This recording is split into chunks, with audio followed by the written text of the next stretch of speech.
have three great panelists. We're going to introduce Fred from WebTVAsia. We've got Stuart here from Sephora, one of my favorite brands, and Shopee, Huiyan here from Shopee, who runs regional marketing.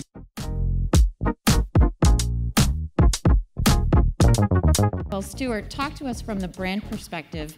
How do you think about creator collaborations? We're recognizing that one of the things that drive our business is people come to our stores because they're looking for authentic expertise.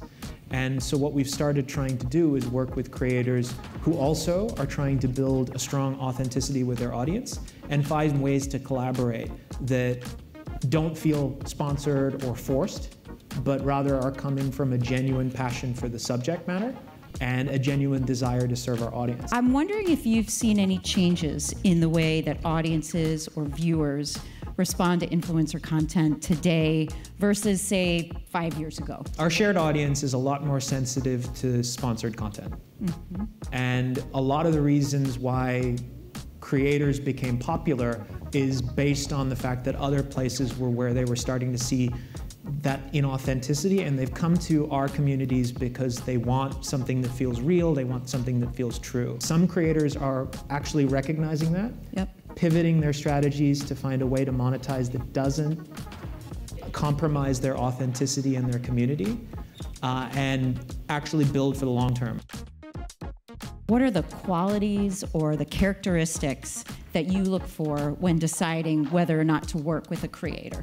It always comes down to talent, and also that particular the relevancy of that talent to particular, we call it like pillars that can be can be monetized. Talent that we could apply so that the talent could actually build a career, a business out of it. Especially the creators that we work with, the bigger ones.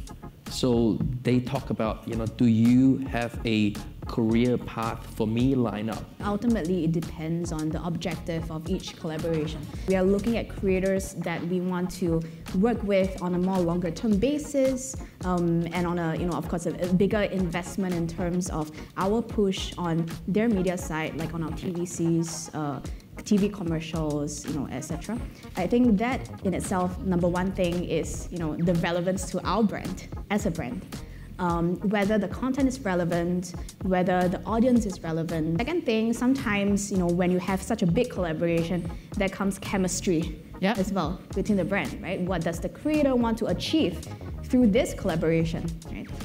Versus us. And I think the best collaborations have that alignment, right? So that you can create something more, and then you can create something bigger in the longer term as well. Do you have any advice for these creators when they think about how to set their pricing or their fees? Over the years, we have come to realize WebTVAsia uses a philosophy. We call it the 3F. So money is, we have learned enough that money is not the most important thing. The first F that we talk about is fame. It's, if you are a creator, you want to be relevant. Is this opportunity is going to bring you more traffic? Is this going to bring you more subscribers? Or bring you more fame? That's why the first F is fame. That is the first consideration. The second consideration as a curator is really about freedom to express yourself. Is this particular opportunity is going to let you do more stuff that you want to do? Is it a collaboration with someone that you always like? Is it an opportunity for you to do a content that you've always wanted to? The third F is fortune. Is this going to bring you a lot more money? The next challenge when we start talking about money is how do you intend to sustainably monetize that value?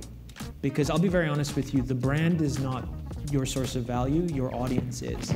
And what you need to do now is find a way that you can, over the long term, take that interest, take that attention, and make money from it. I really encourage all of you to be clear on what your long game is. How am I going to take the audience and community I have and make money with them first?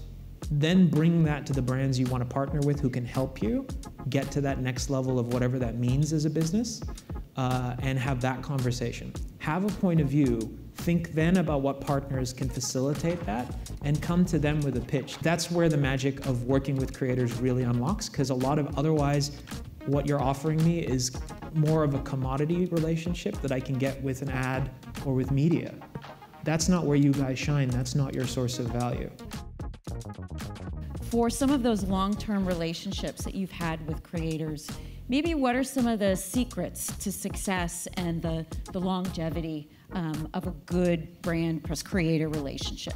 Everyone had a very different goal, but they were able to communicate that goal up front with me. Very, very clear on the same goal, which is right for your audience, to help them continue to want to pay attention to your channel and feed you attention and work with you and build that community. It's great for you because it takes you to that territory that you want to go to. And it's fantastic for me because I'm getting something that I can only get from the creator community and can't get from anywhere else. And I love talking to creators when they're always telling me what's next. And then we can brainstorm together. That excites me as a brand. And I think that's something that should excite you guys as well as you grow your own business. And I think that's something you probably can look forward to as well. Yeah. The world is your oyster on YouTube, so keep creating content.